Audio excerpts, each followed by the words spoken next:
Well, don't need that, Private. We're right here. Now, what is it? Now, what is it? I'm having trouble with the radar, sir. What's wrong with it? I've lost the bleeps, I've lost the sweeps, and I've lost the creeps. The what? The what? And the what? You know, the bleeps,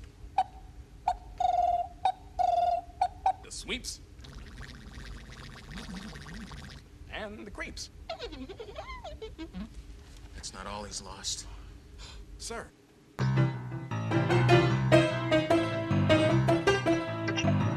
Welcome to the Make Movies Great Again podcast, the only show in the universe with the sole mission of destroying cynicism at the box office. Here are your hosts, Matt, Adam, and Sean.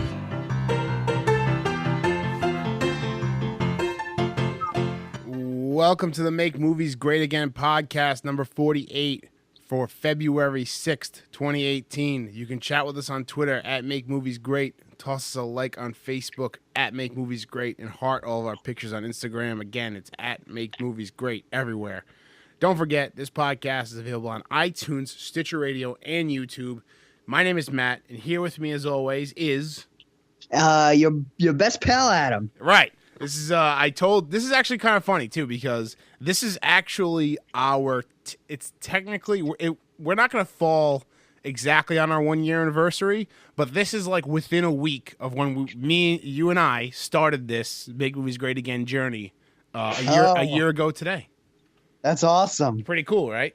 Pretty cool. That's really cool. So it just happens to be that Sean can't make it tonight. So it's the OG crew, just the two of us. That's right. And we'll knock it out of the park in his honor. Yes, absolutely. And we have an OG episode for you as well. We have a shitload of trailers of the week. This is something we used to do a lot of. We have movie news, and then we're really hitting hard right now. We're going deep into the Cloverfield Paradox, which is Can't wait. Yeah, it's the new Cloverfield movie. If you live under a rock, during the Super Bowl, they aired a trailer for it, and I'm like, this is awesome. When is this coming out? And then it said Netflix is putting this out right after the Super Bowl. So that's when I watched it. I started watching it directly after the Super Bowl. I came home from my parents' house and I threw it on because that is awesome. We'll get more into the implications of that. Just want to remind, before we get into trailers of the week, just want to remind everybody, on our Twitter page, pinned to the top, we're doing a giveaway that ends next week on Valentine's Day. So we're doing a giveaway. It's 4 Star Wars The Last Jedi posters. They are exclusive to AMC theaters. They were given out consecutive Sundays after The Last Jedi came out. So the first Sunday, the first one was given out. Second, third, fourth, and so on. Fourth, and then that was it. 4 of them. You get all 4. You enter by retweeting and following us. You retweet the tweet that's pinned. You follow us. You're automatically entered. Guess what, though? Adam, guess what? Tell me everything. If you want to enter more times, and people have been doing this, so you better get on your game. If you want to enter more times, you follow the link that is in the tweet, and you can enter more times. Some things you can do every day to enter. So you can go back and you can enter every day multiple times. Whoa. So the keys are in your hands, ladies and gentlemen. If you want these posters, and if you're a poster-aholic like Adam and I are, oh, yeah. you get over. You're not saying it lightly. Yeah, you get over to our Twitter account, and you like us, you follow us, and you retweet that tweet, and then you also go to the link, and you enter all the other ways. That's awesome. Just saying. Anyway, let's jump into it now. Do you got anything else you want to talk about? No, I'm ready to rock and roll. Are you still a little depressed from the big game on Sunday? Mildly depressed. I'm doing everything in my power to put it out of my mind. Yep. And once it'll be a lot easier, like after a couple more days pass, and all the highlights are stopped showing, and everybody moves on. Yeah. But it sucks. It was a great season, but you're not gonna win a football game giving up 41 points, and that's the end of that. I don't care who's playing cornerback, Yeah. But I don't think one guy might have helped. But 41 points is 41 points, and with no matter who you got in there, you can't expect to win a game giving up that many points. I agree. Well, anyway, we'll move on from that because we are, in fact, a movie podcast. You thought this was a movies podcast. Right. Trailers of the week. So we got a few we're gonna go through quick. Jurassic World 2. So we got a new trailer during the Super Bowl. I wanted to do this one quick because, like you said, we've already gone over it. But it was a general feeling between the three of us that this trailer, it was missing something. You know, the original trailer for Jurassic World 2 was missing something. And whatever it was missing, this trailer had it. Yeah. You know? I can't put it into words, but this trailer had it. This trailer had more of a horror movie feel than anything. Mm-hmm. You know, it was dinosaurs were scary again. And you know what, man? It looks like dinosaurs are back in America. So Jurassic World is the new Jurassic Park, and it looks like Fallen Kingdom will be the new Lost World. And I could care less. I'm just psyched we're getting more dinosaurs. So here's my question: do they bring over the dinosaurs in a boat, and then do the dinosaurs escape on the boat? Because if that's the case, then I'm absolutely 100% in, because that's what I need to happen. I don't know how else they get them here. There's been a lot of with the new Jurassic World, like the helicopters and whatnot. I think maybe they might airlift them out of there. Oh, interesting. I think maybe they learned from their mistakes. But if they didn't learn from their mistakes, that would make it 100 times better. I think. That'd be awesome. I need boats. Yeah. So Jurassic World 2, it looked fucking awesome. So yeah, I am now ready. I am now excited because I really wasn't after the first one. Yeah. Next up, Skyscraper. So we're gonna do this one quick because we haven't talked about it, right? Because this was the debut of it. Yeah, first trailer. Yeah, we're just gonna do it quick because there's really nothing to say about it. It looks like San Andreas. Yeah, it looks like San Andreas, except it's in one building. Yeah. Instead of across the world. Yeah, and you know what? Or across the Western United States. I have a hot take. Hit me. This is a fuck you to Vin Diesel. You want to know how? Why? Vin Diesel jumps cars into skyscrapers, and The Rock jumps himself into skyscrapers. The whole movie is a big fuck you to Vin. That's it. I really think there's a lot of dissension amongst the ranks in the Fast and Furious franchise, which is disheartening to say the least. But yeah, I don't think know. It's money train, but I'm excited to see this. It looks. I mean, The Rock is in it. You know? Are you really? You're excited to see this? I mean, I'm not gonna see it in theaters, but I'll see it. Okay. I'll see it eventually. Okay, I'll buy that. Yeah. I mean, I as well. I will see it eventually, but yeah. Next up here, Mission Impossible 6. I don't know anything about the Mission Impossible franchise, so I'll let you take this one. Okay, so the Mission Impossible franchise, the Mission Impossible movies, in my opinion, are awesome. He's basically the American James Bond, except he doesn't get bogged down with a Bond girl every movie. Okay. So it looks like, after Mission Impossible, like through the first 3 Mission Impossibles is basically the same core crew with Tom Cruise leading the charge. And then in Mission Impossible Ghost Protocol, you got a new crew for a new crew for the most part. I think Ving Rhames, who was part of the original crew, shows up again at the end. Oh. 5, Rogue Nation, same crew from 4. That crew featured Jeremy Renner, which was and Simon Pegg. Awesome additions to the team. Actually, you know what? Simon Pegg was in 3. So this is Simon Pegg's 4th Mission Impossible movie. Oh, wow. Yeah, pretty impressive. And he started off as like Tom Cruise's in-house guy. Like he was the guy in the chair for Tom Cruise, but now he's in the field with him in the chair. Okay. You know, they've lost Jeremy Renner, but they've replaced. So you lose Hawkeye. Who are you gonna get to replace Hawkeye? Superman. Are you fucking kidding me? Yeah. Need Henry Cavill in this.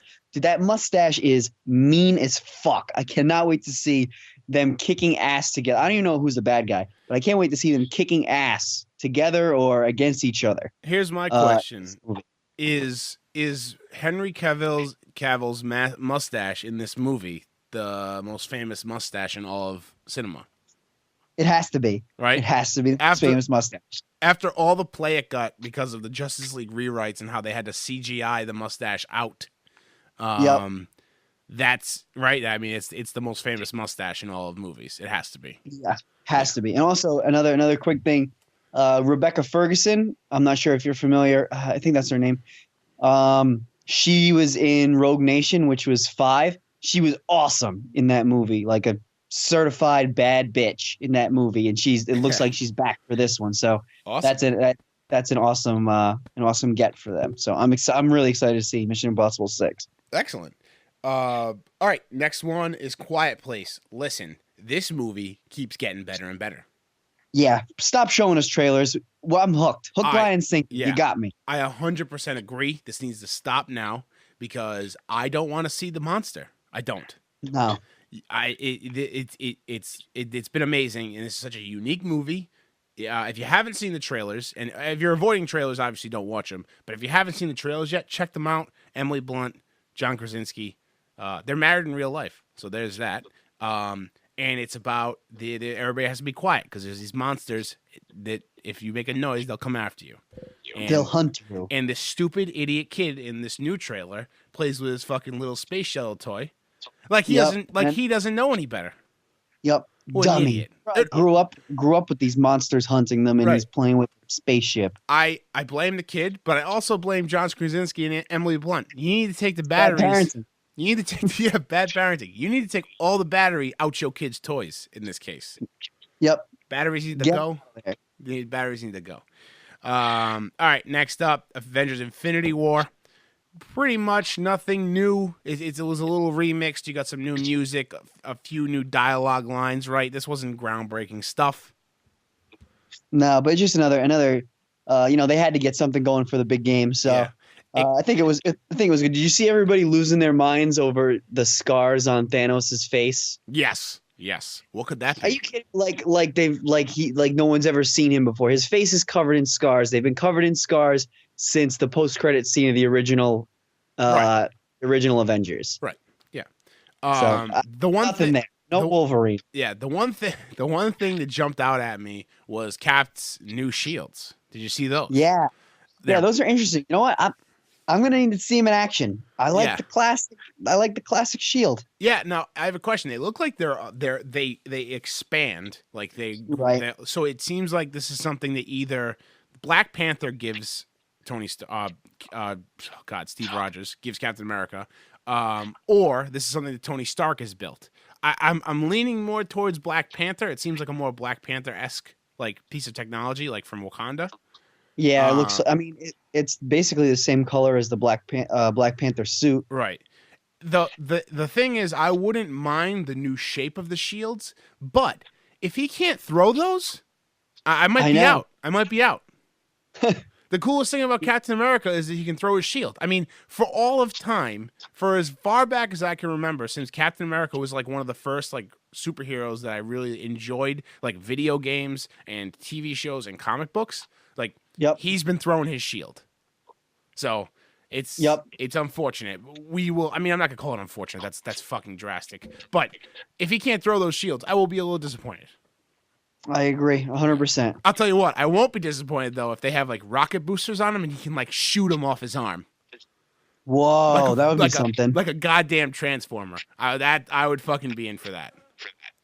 Well, we'll have to wait and see. All right. Next one, Ant-Man and the Wasp. What do you think about this? So this is the first time we're talking about this trailer, right? Yeah, I can't. I was late to the party on Ant-Man. Loved it. Yeah. That movie was great. So I'm really excited for the second one. And Jen and I talk about this once in a while. Like this movie has me most excited because the first one was such a great origin. Well, for Scott Lang, it was such a great origin story. And, it really started to get good when he mastered the suit and how to use it. So now in the second movie, he's got it all mastered. So you're ready to dive right in to all the cool shit. Yeah, I totally agree. Yep. And not only that, but you got Evangeline Lilly, who is the Wasp, right? And you don't even need to give her time to get used to the suit. She already knows what she's doing. Yep, exactly. Yeah, so that's awesome. Looks like they're she's already trained and she's probably better at it than Scott. Right. And she gets the blasters and she gets the wings, which is really cool. I gotta be honest though, like I'm really excited for this movie because, like you, I was super on board with Ant-Man. Loved it. Right, loved that movie. The trailer didn't do it for me though. I feel like they could have. I don't know. Like unless they're trying to like save the big stuff for the movie or whatever. It kind of like I'm still super excited for it, but the trailer wasn't as cool as I thought it was going to be. Yeah, You know? I mean, they might be holding out for trailer 2 or the main trailer or whatever Yeah, you're probably whatever right. fancy buzzword they'll use for it. Yeah, I know. Yeah. Up next, we got Unsane. Yep. Did you see it? Well, so it's interesting about this. So it's a Steven Soderbergh movie. Mm-hmm. The whole movie was filmed on an iPhone. What? Yeah, I'm almost positive that is. I believe you. I absolutely believe you. That. Yeah, check it out, and I'll do my little. Just type it in quick. I'll do a little All right. spiel. Yeah. So this movie, this movie reminds me of an episode of Black Mirror where, you're trapped, and no matter what you do or what you say, it's making it worse and making it worse, and then you actually, whether you're insane or not in the first place, it's almost like you're going to become insane because you're trapped in this feedback loop where no matter what you say everything you say affects you negatively. Mm-hmm. So this movie looks like it's unsettling, which is, it's got its own audience, and I'm excited. I'm not sure if I'll catch this one in theaters, but this looks like a movie that, it'll be on Prime down the line, and it'll be, oh man, this is, check this one out. It was shot on iPhone. Yeah, pretty cool, right? Yeah, Since you're a film buff, I figured you like that. I will say it's impressive. It's impressive for a few reasons. Number one, I don't know what their like process is like, but I know when like you're shooting with regular film is very reliable. When you're shooting on digital, a lot of times cameras have backup redundancies. When you're shooting on an iPhone, unless they have some kind of external system, you really have no backup redundancies with that. You have to be constantly downloading footage. I know that it's not just like, this is not, Soderbergh holding an iPhone, like filming this movie. It's on these like massive rigs with tripods and probably lenses and whatnot, but it's still impressive. Maybe like direct feed to a hard drive or something. Something like that. So it is very impressive. And I think that like if you polled people, like if we look at it, we're going to be able to tell that like something's off about it. Like it's not that it's bad quality, but it's definitely different from like the thousands upon thousands of dollar cameras they use for other movies.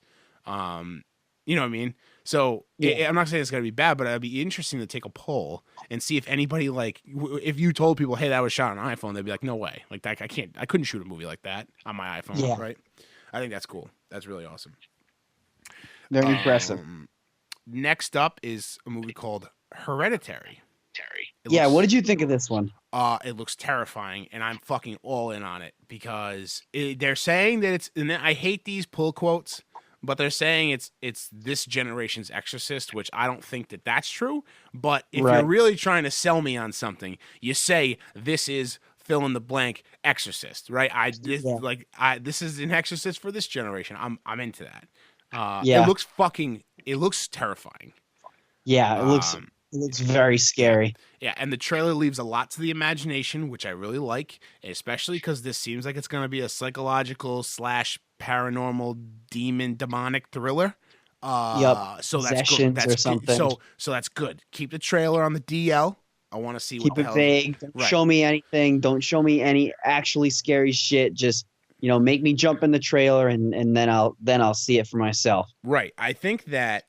I legitimately think the last time I was this scared watching a trailer was when we saw the Emily Rose trailer in Deuce Bigalow 2. I've never been more scared in my whole life. Yeah. Like when that kid turns around in the classroom and it has the black streaks coming down his face, I almost pissed myself in the theater. That was so scary. Why on earth would they have that trailer before Deuce Bigalow 2 European Gigolo? No idea. It made no sense. I was like, I was expecting all, funny movies, and the trailer started out, oh, here's Emily Rose sitting in class. Oh, she sees a cute boy. Maybe this is a nice rom-com. Nope, demon face. Right turn. It's over. Oh God. So this looks terrifyingly good. I'm very excited for this. And I think, Adam, by the time this comes out, I think you might have come all the way around on horror movies. Yeah. Hey, yeah, maybe. At your current clip, dude, you're going to be all about it.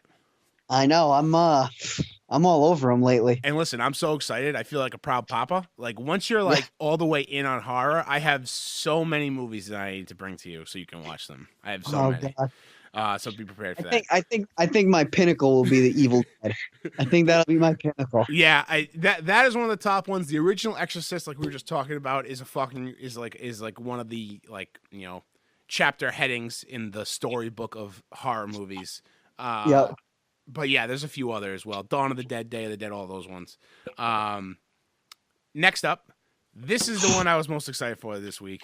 And when Lindy texted me while the Super Bowl was going on because she wasn't watching with me, and she asked me if I peed myself during the Solo trailer, which came out during the Super Bowl. Adam, what do you think? Oh, I can't wait. I can't wait to see it. It looks awesome. It looks like I'm trying to think. I'm having trouble putting it to words, but it was familiar. You know what I mean? But it's a familiar storyline of this outlaw badass doesn't play by the rules. You know what it reminded me a little bit of? The first Star Trek with Chris Pine, where he's like the outlaw that nobody really wants a part of, but he's the best, and there's no two ways about it. Yeah. I absolutely agree, and I think that when you what you just said, like there's something like familiar about it. I also think that I gotta hand it to Disney and all the people that are involved with these movies. They are really doing an insane job of making these movies feel like Star Wars movies. It's pretty remarkable, honestly. Like even like Episode 7, 8, Rogue One. They've all been really good, and they have like a new feel to them, but they're still Star Wars, and this one continues that. And it looks, oh my God, it looks awesome. And you have Woody Harrelson, who's kind of like, he says he's getting a team together, and Han Solo and Chewie are apparently a part of that team. Emilia Clarke. Yep, along with Emilia Clarke and young Lando. How amazing does Donald Glover look as Lando? It's insane. I'm so excited for his portrayal of Lando, young Lando, in this. Do you think it'll be the case of, so, for example, in the X-Men universe, for me, Professor X is Patrick Stewart, but Magneto is Michael Fassbender. Oh, right, okay. You know what I mean? So, do you think that Billy D. Williams is no longer Lando? Right, like when you think of Lando, do you think maybe the first name that comes to mind will be Donald Glover? Where when you think of Han, it's gonna be Harrison Ford, and it's not gonna be the new guy. Adam, you know what I mean? That is a tremendous analogy. That is tremendous. I think you might have something here. I mean, not that Billy D. Williams wasn't fantastic as Lando, in the original Star Wars trilogy, but Donald Glover is amazing at everything he does. He's such a talent. You know what I mean? He's gonna make it his own and take it to the next level. So yeah, definitely. It could. I mean, with the jury's still out. We obviously won't know until we see the movie. But you heard it. You heard it here on Make Movies Great Again podcast first. Yeah.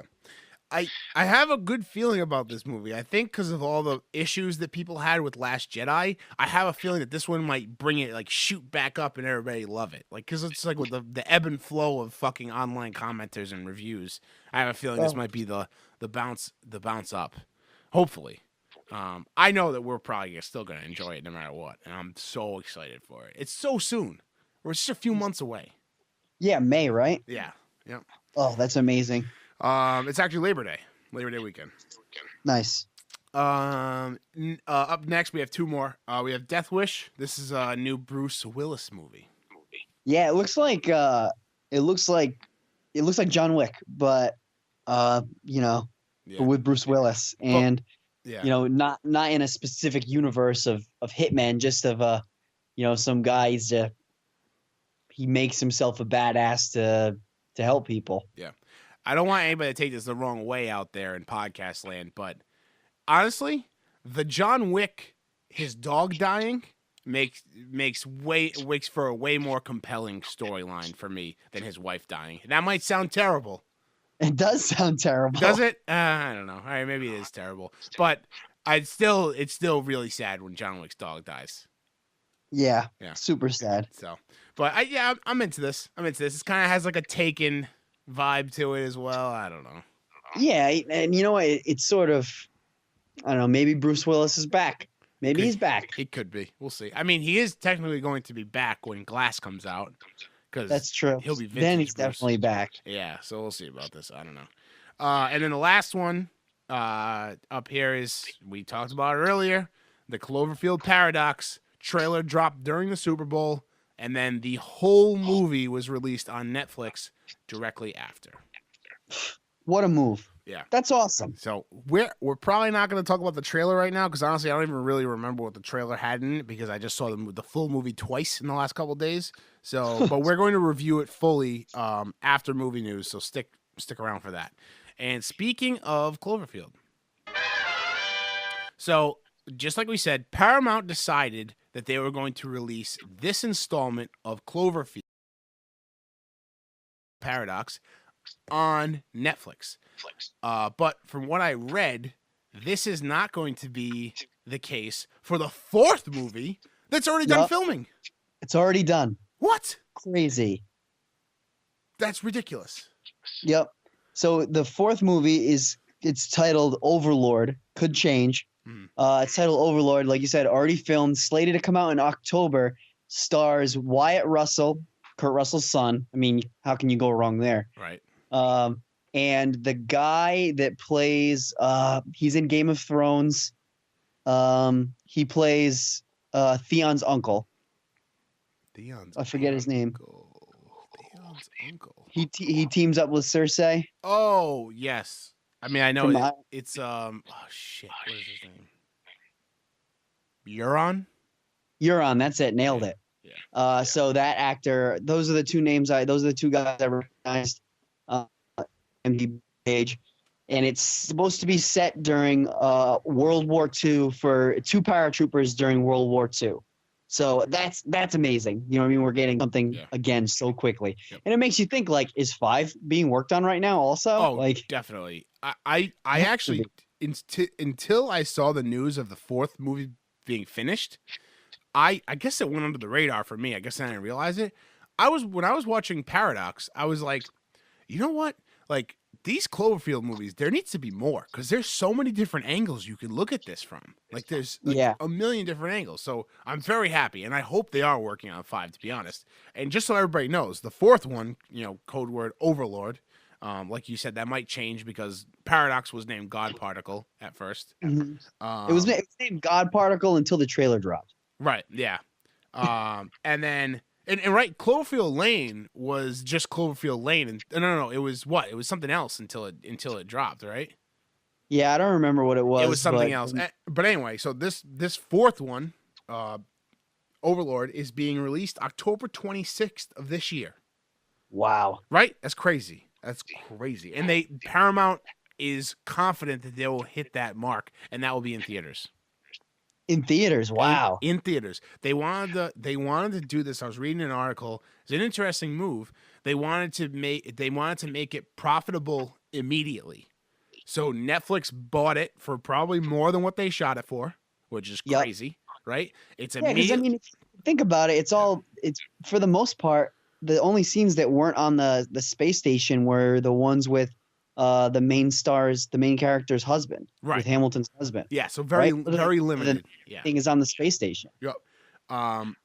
It's crazy. This whole thing, this is unprecedented. This has never happened before. And I did this little snarky tweet to Hollywood, like anybody's listening to me. But I was like, take notice, Hollywood. This is like welcome to 2018. Like, you put out a trailer and you drop a brand new movie that we were expecting to pay $10 for and go see it in the theater, and it's out on Netflix now. Oh, fucking awesome! It was good. And again, we'll get into it later, but super excited for the fourth one. I'm a sucker for a space movie. Especially set in a space station. Are you shitting me? Yep. Yeah. Sign me up. Up next here, Tom Hanks is going to star in a Mr. Rogers biopic. I don't think we'll ever settle that. It's called You Are My Friend. I'm very excited for this. I'm a huge Mr. Rogers guy. Massive Mr. Rogers guy. Listen, 1997, I think it was 1997, he accepts an award at, it's not the Golden Globes, it's something else, but just search 1997 Mr. Rogers award speech. He shuts the place down with this award speech. Listen, I'm a huge Mr. Rogers guy. He's so like deeply positive and just like a very good, probably the greatest human, like in terms of like being a good person, probably the greatest human to ever live. Huh. Interesting. I'll have to check it out. And I couldn't think of this, like the second best human to ever exist is probably Tom Hanks. So I'm very, this is like a match made in heaven, honestly. All right. So yeah, I'm telling you, watch that speech and tell me that you don't want to go out tomorrow and like start, I don't know, like, don't like Get a Mr. Rogers too. Yeah, or like working at a fucking soup kitchen. Like it's unreal, man. It really is crazy. And he goes long, and they do not play him off. Like you do not play Mr. Rogers off.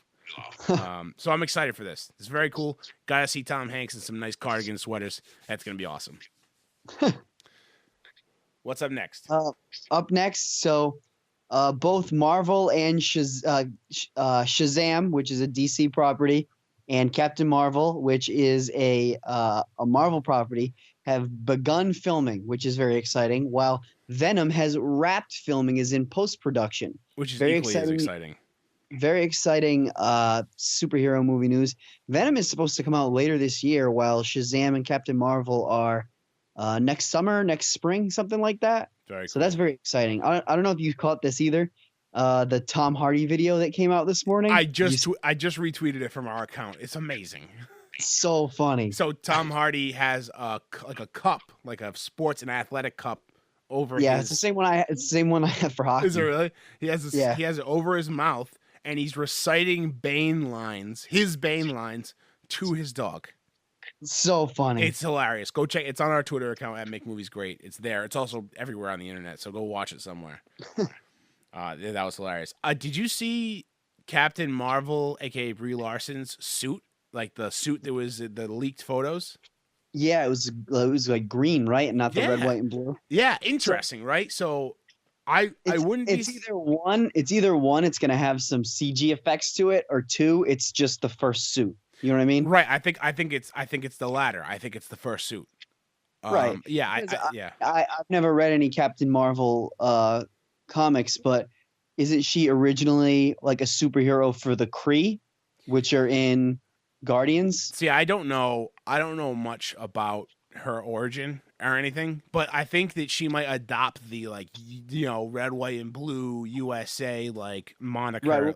We'll probably see that at the end when she meets Nick Fury. Absolutely, for sure. And I'm curious to see what the reasoning is why she is not involved with the current Avengers, because it's set in the 90s, like you said. So I'm very curious about that. So cool, very cool. Yeah. Black Panther has premiered to rave reviews, absolute rave reviews. It's got I have not read one negative thing about this movie yet, and I've heard a lot of positive things about Michael B. Jordan, which is probably the least surprising thing ever, because he is the man. He can do no wrong.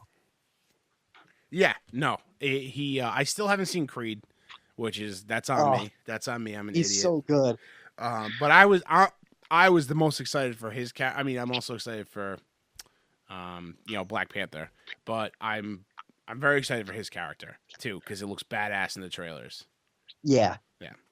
It's cool. And it's actually the same director as Creed, Ryan Coogler. He directed Creed. Oh, right, that's right. Yep. So they're a dream team together. Wait, didn't Ryan Coogler do Fruitvale Station? Oh no, that was it. Fruitvale Station. Right, he did. Ryan He Coogler might did have that. Creed. He might have done Creed also. Really? Oh no, I think you're right. I think he did both. I'm not saying he didn't do Creed. I'm saying I think he also did Fruitvale Station, which has Michael B. Jordan in it. Yep, both of them. Okay, cool. Awesome. And last, which is super exciting news, this just came across my personal desk like literally a hot second ago. But Adam, apparently this came out earlier this morning.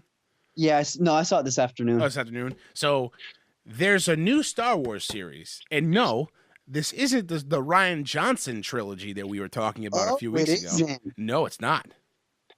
Interesting. This is one that's going to be written and produced by David Benioff and D.B. Weiss.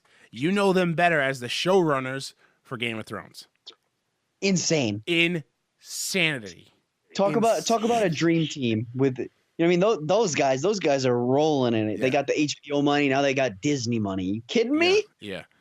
I will say there's one thing that if you had told me that David Benioff and DB Weiss were doing a Star Wars project, I would have been hyped to find out that they were doing a show. Yeah. Like a Star Wars show with all new characters. I'd be fucking like floored. Like imagine an HBO like Game of Thrones style Star Wars movie. Forget about it. Oh, that'd be amazing. Yeah. So, but this is also very exciting. Also, a fuckload of Star Wars movies are coming our way. A metric fuck ton. I know. Like what we've got. So we've got episode 9. We've got Solo. We've got whatever standalone movie is coming up after which is episode 9. Yeah, it's planned. It's just not named. Right. We've got the Ryan Johnson trilogy, and we've got this one from the Game of Thrones guys, which we assume is going to be another trilogy, right? Right. So that's 9. 1, 2. It's 9 movies. That's 9 movies. That's 9 Star Wars movies coming up. At least. Yeah. Holy fuck. Yeah. It's a lot of What a fucking time Star to be Wars. alive. Yeah. And we're getting one in a couple of months. Yeah. So, oh my God. Who's better than us? Yeah, I know. No one better than us. All right. Let's get into our main topic here. We're talking about the Cloverfield Paradox. Let's just get this out of the way. Thumbs up, thumbs down, thumbs medium. It's a thumbs up for me. Absolutely thumbs up for me too. And to remind everybody, this is going to be heavily spoilery. This is the end of the show pretty much. We're going to be doing what are we watching after that. So if you want to do that, skip ahead. But this is going to be spoiler filled. So just be aware. Yep. And also, for our listeners that are concerned, Sean wasn't a huge fan. I feel like that is a thumbs medium leaning towards down from Sean. Yeah. I'm very disappointed. I'm very disappointed in you, Sean. If you're listening to this, and I hope you are, I'm very disappointed in you. Very disappointed. Same here. Yeah. Yeah. So something I've seen people's opinions on the internet, and I don't necessarily agree with them, saying that it was confusing and disjointed. It's like every movie that comes out now gets put up to such a high standard, and has to be this Christopher Nolan masterpiece. Yeah. You know what I mean? But I thought this movie was extremely well done. It gave you another peek inside of this Cloverfield universe, and it also blew it wide open with its possibilities because of the dimensional shifts and cracks that are now possible in this world. Right. So that's one of my notes I wrote down. So with the next movie being in World War II, there was that guy that jumped on the news while they were all on the space station talking about firing up this machine on the space station, to fix the energy crisis is a bad idea because of the paradox and because of the, multi-dimension and the effects it'll have in the past, future, present, right? Past, right there, past and future. That's when I was like, hey, there can be way more of these movies they can be fresh every time because you're talking about things from all different angles. So who knows what that's like? But I got to imagine that's going to play into Overlord that's coming out. Yep, in and October. I've got a fun piece of trivia for you if you're ready. Please hit me. So the author of the Paradox book on the news in Cloverfield Paradox, his last name is the same last name as John Goodman's character in 10 Cloverfield Lane. Ooh. Okay. Are they related? They're both very eccentric in their beliefs. Yeah, I would imagine they are. Also, another tick up, the woman interviewing him was the same woman trying to get into his shelter in 10 Cloverfield Lane. Really? Yep. Talk about different universes and different dimensions. Oh, shit. Yep. Wow. So we're not even sure. So this is the thing I'm trying to figure out. We're not even sure that 10 Cloverfield Lane and the Cloverfield Paradox happen in the same universe. They absolutely don't. And Right? neither does Cloverfield, because Cloverfield, everybody's using flip phones. Yeah. You know what I mean? Yeah. Cloverfield Paradox is I would say the not too distant future. So then what do you say about the Cloverfield monster at the end? Okay, I was hoping you'd ask me that. Please, yes. Another little Easter egg that I found was that I can't remember quite if it was in J.J. Abrams' notes Matt Reeves, who directed the original Cloverfield, said it, or if it was in a formal interview. But when they describe the Cloverfield monster in the original movie, it's described as a baby that's been ripped away from its mother and dropped somewhere and is afraid. And so that's why it's just running around destroying things. So does that lead you? Because there's no way that one was the same size as the one at the end of Paradox. Oh. So is the one at the end of Paradox the mother? So you think that one at the end of Paradox was way bigger, obviously, right? It was way bigger. Yeah. Way bigger. This one was up in the clouds. Also, they said that they were landing off the coast of Delaware, and Cloverfield takes place in New York City. Okay. Right. I think you're absolutely right. I think you're onto something there, and those are excellent facts. Little fun tidbits. The original Cloverfield. Do you have trouble following this one? No, not at all. I mean, it was confusing in the places that they wanted you to be confused, but also enlightening and straightforward in the areas where they want you to understand what's happening. I totally followed it. And I mean, I have questions that like any other movie, I have certain things I need to work out for myself, and I'm going to talk with you about in a minute. But no, I had nothing wrong with it.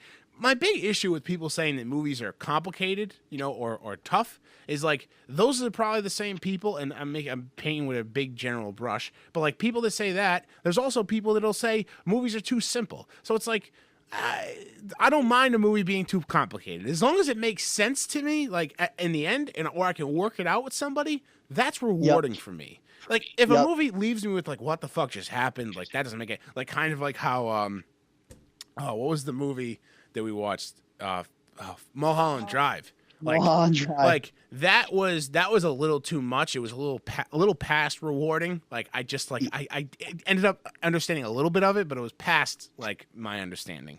Yeah. But this was good. I like this type of shit. I fucking love sci-fi shit. I love the two dimensions on top of each other. All that shit. Like that's fucking awesome. I'm all into that. So this was like ideal for me. I'm trying to think where we should start. Oh, one thing that bothered me, I will say this. On one of the opening scenes when they're on the space station, Hamilton goes to make a bagel in like a 3D printer, right? Okay. And it comes out to look like this fucking like blocky disc thing. Oh yeah. There's no reason why that machine that was printing a bagel couldn't have made the bagel even slightly round around the edges. Yeah, it made a gun.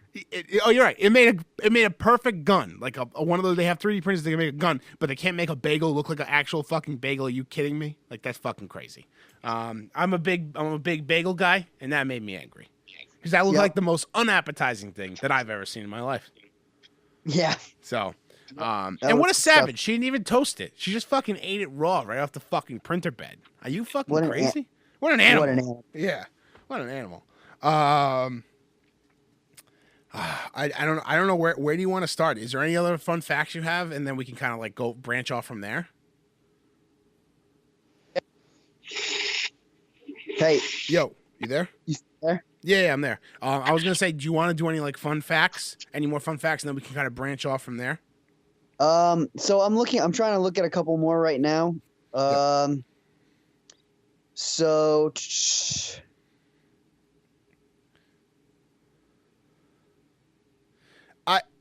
One of the things too. So, after someone keeps calling me. That's okay. After Mundy, loses his arm, right? Yep. And at the end, when they're trying to get the station fixed so they can get back to their actual reality, he puts that goop on the parts to like secure them or whatever, but it looks like it like reaches out and grabs him. I guess I didn't understand that. Like, what is the motivation behind that goop to go after him? Yeah, I don't know. That's interesting. I didn't think about that. So, and there's a few other things that happen that make me think that like there's more at work than just two dimensions on top of each other.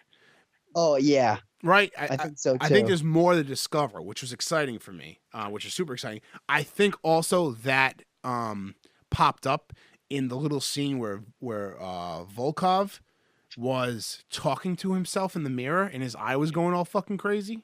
Yeah, that was strange to me too. I didn't quite understand that part. Was he maybe both of his maybe it was Yeah, I think two versions of himself inhabiting the same body? I don't know. Yeah, I think that it was a little bit of that. I also think there was I think there was something a little more to it as well.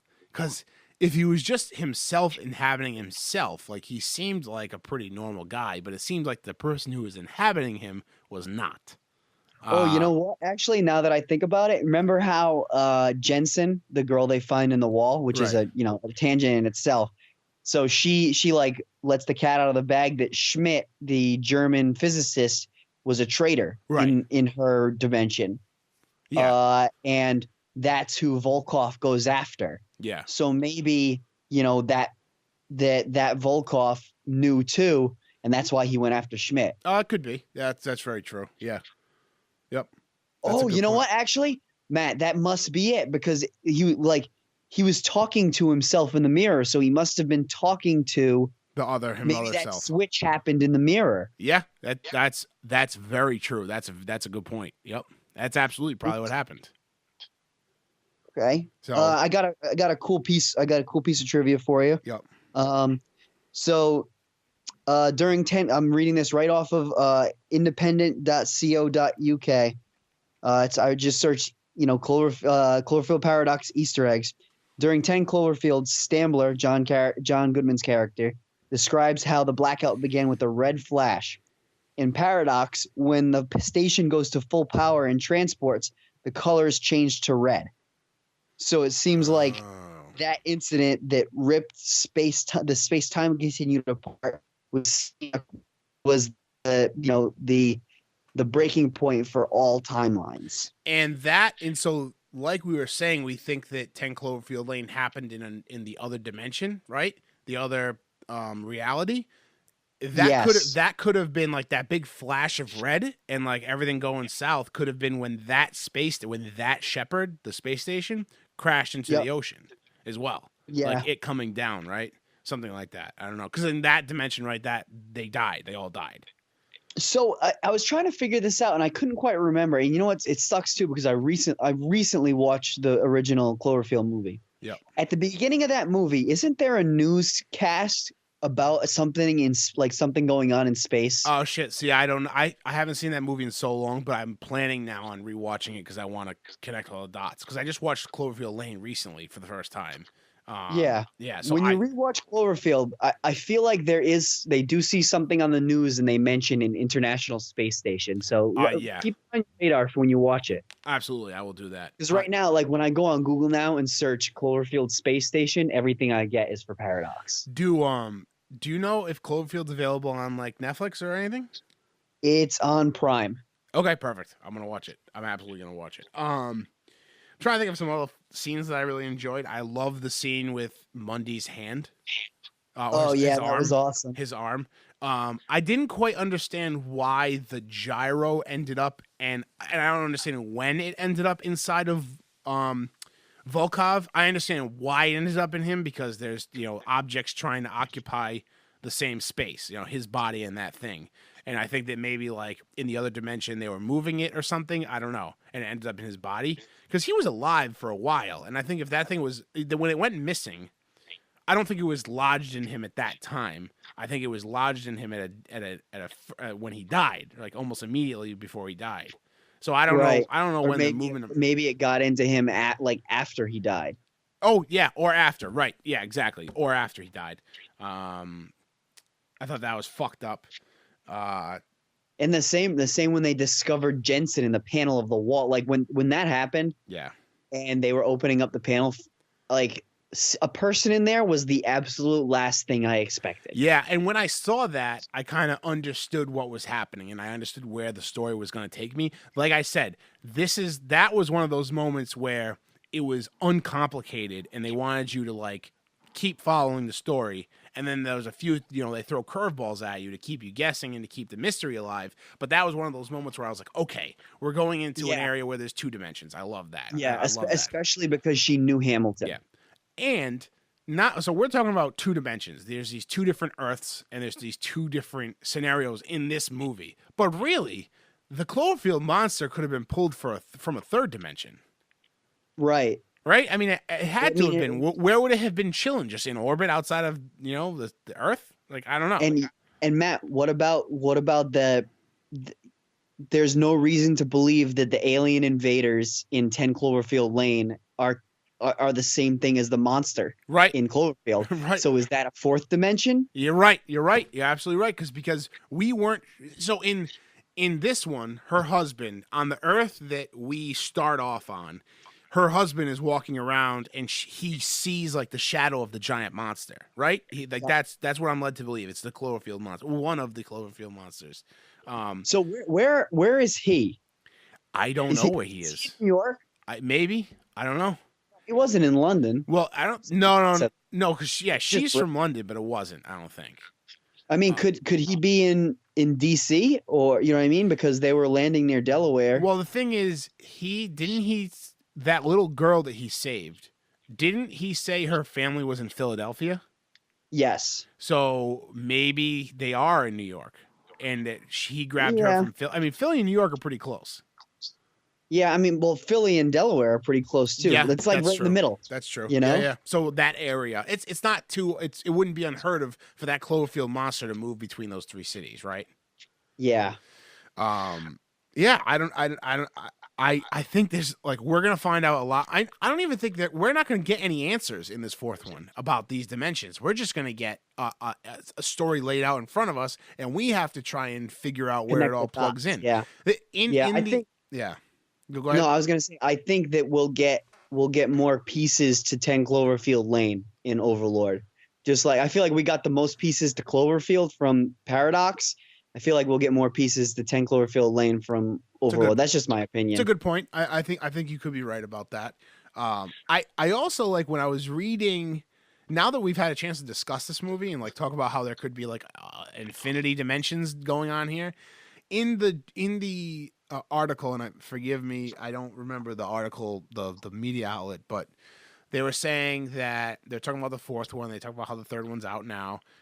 They're saying that these Cloverfield movies are loosely based on each other, which I thought to myself, I'm like, that's fucking crazy because they are not loosely based on each other. But now we're thinking about this, like these movies could be totally separate of each other, absolutely totally separate. Yep. It's crazy to me. That's crazy. And I love that. And that's what I love about these movies. I'm so excited for the fourth one. Yeah, I can't wait to see it now. Yeah. I'm very excited. I'm trying to think. The scene where Tam gets trapped in the airlock with the water and then it busts open and she flash freezes was fucking. Oh, that was crazy. Was wild. When Jensen gets sucked out into space was crazy. That was crazy. Yeah. It was very good. I liked it a lot. And it was so like gratifying. Like I saw the trailer and I'm like, fuck, I'm watching this tonight. And I started it, I finished it Monday, and then I watched it again today. Nailed it. Yeah. It's awesome. Do you have anything else you want to add? No, I mean I really enjoyed this movie. This is a thumbs up for me.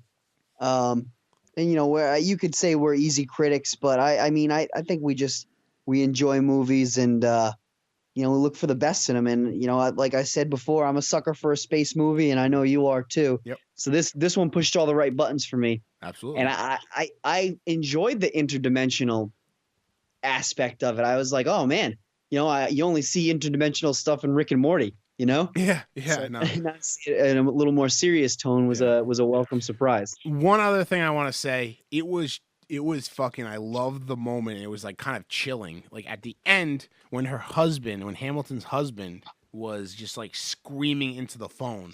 Like, yeah. What were you saying? Don't come, tell them not to come here. Tell them to go back. Yeah. Whatever. Yep. Fucking tell crazy. them to stay. Like, don't. That's crazy. That is crazy. So we at least know now that dimension with that Shepard space station, they have a Cloverfield monster. We know that for sure. They have like a Cloverfield monster that we know, like not like one of the little alien ships. We just know like it has one of the big monsters. Yep. Or it could have the alien ships too. We don't actually know. All right.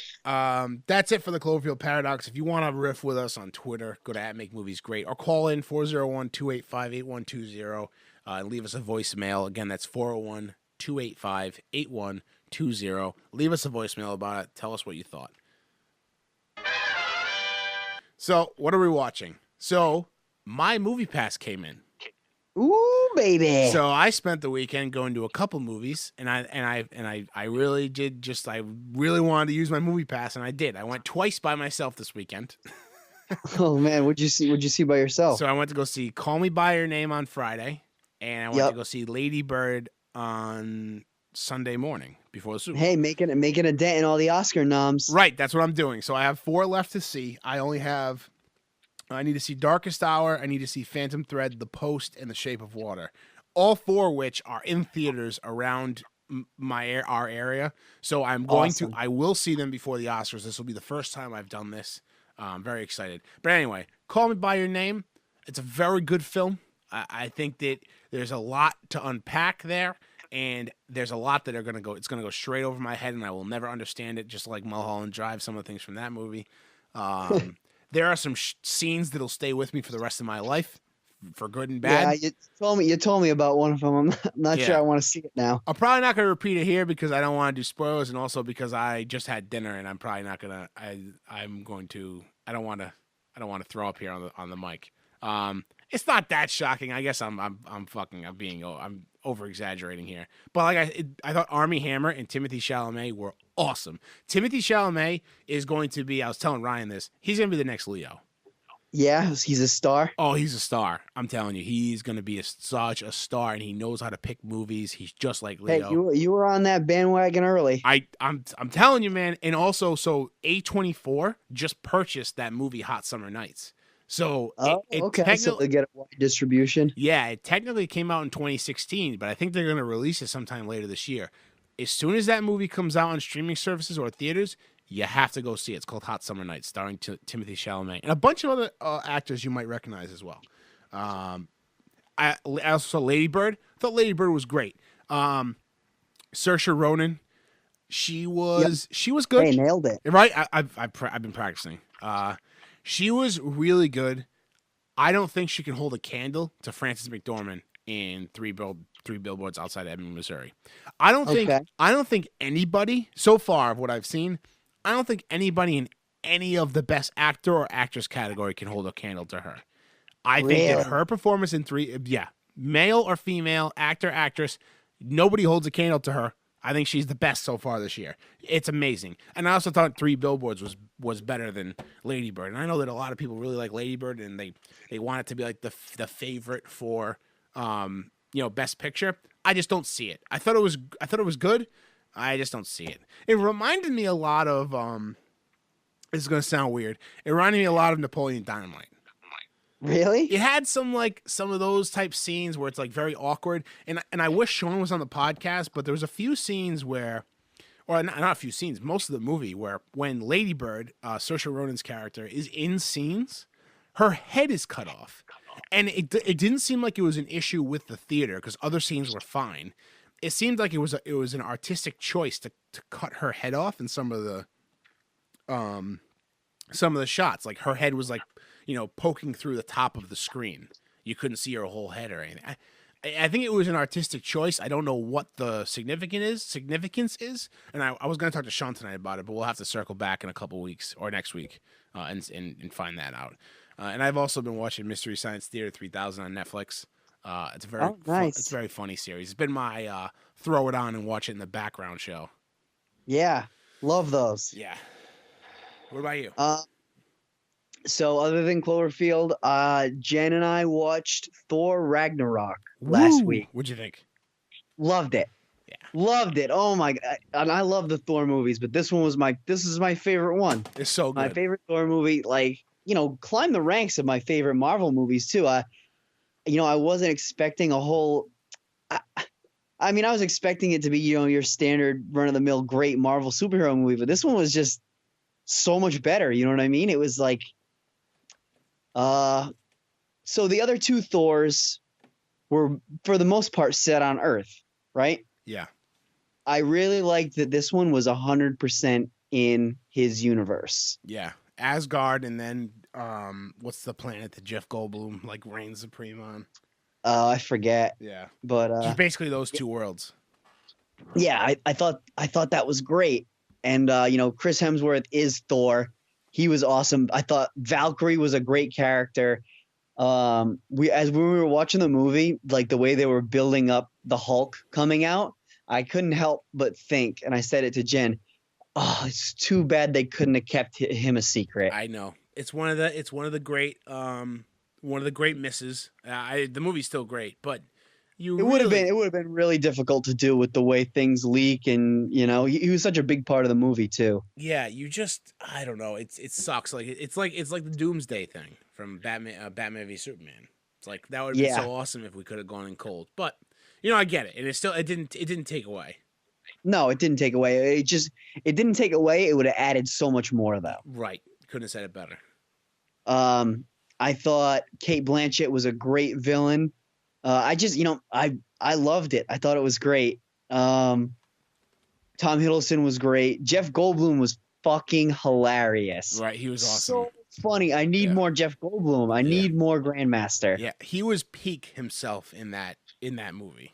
So he was. He was just like the director, Takai Watada. I don't know how to say his name. Takai Waititi. All right, we want you to be yourself, but we're gonna put a line of blue paint on your chin. How's that, Jeff? yeah, exactly. That was hysterical. Yeah, it was good. I really enjoyed it. So good. Let's see, what else did I like about it? I don't know. Without going too much into it, but it's a big time thumbs up for me, and a big time thumbs up from Jen. I know. Yeah, same with me. It was one of my favorite movies last year. I felt like I had to see it. I had to see it before Black Panther came out. I know they probably won't rub elbows too much, those two movies, but I want to make sure I'm up to date for when I've already got my tickets to see Black Panther, so I want to make sure I'm up to date for when Infinity Wars comes out. I think we should add to the 10 commandments of seeing movies. It's like thou shalt not see a new superhero movie without seeing all previous superhero movies. Yeah. Right. I think we can workshop that a little bit and make it a little more clean and and streamlined. But I think that's what we should add to it. Something to that general idea. Yeah, I agree. All right. How you gonna see Civil War without seeing, I don't know, Winter Soldier? Yeah, Winter Soldier. Exactly. Can't do it. Got to. Speaking of superheroes, my basement looks very sad right now. All my posters are down. Oh no. Yeah, they're all down. I wrapped them up, ready to be transported. I do have a little bit of good news. So Lindy and I are moving. Yep. In the new place, I carved out myself a nice little spare bedroom for a podcast studio. There he is. Right? So we're going to be podcasting. I was going to ask you how the wall space situation was. Oh, there's plenty of wall space. There are a lot of windows, which sucks because that takes away from wall space. But it's going to be plenty. I'm not going to be able to put up all of them, but I'm going to put up a choice select few in the podcast studio that'll make it some nice decor, as they say. There you go. You got to. It's got to be appropriate. Yeah. You don't have what's the man cave status? Whew. So let me tell you something. So it's unfinished. It's not unfinished. It's like half finished. So there's like a cement floor, kind of like what my house looked like when I moved in.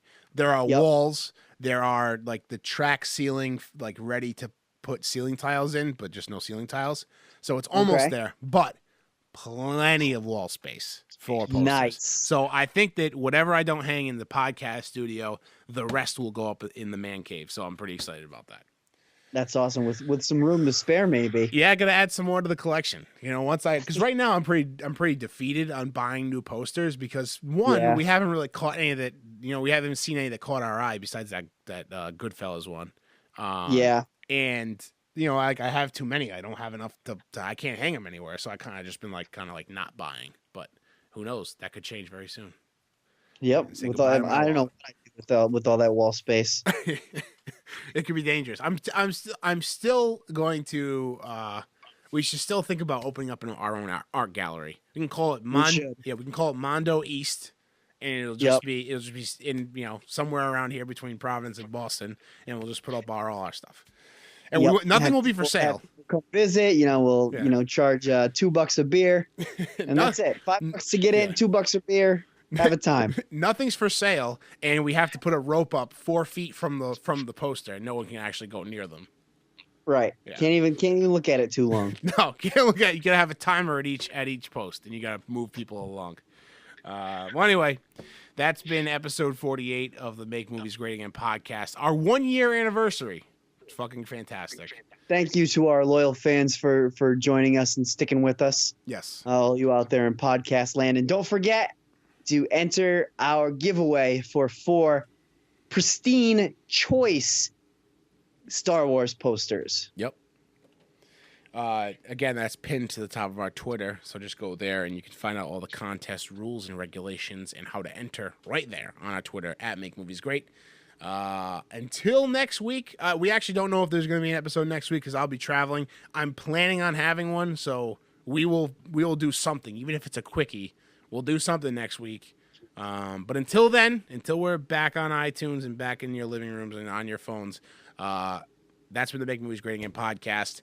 Go out and watch some movies. We'll talk to you next time. See you next time.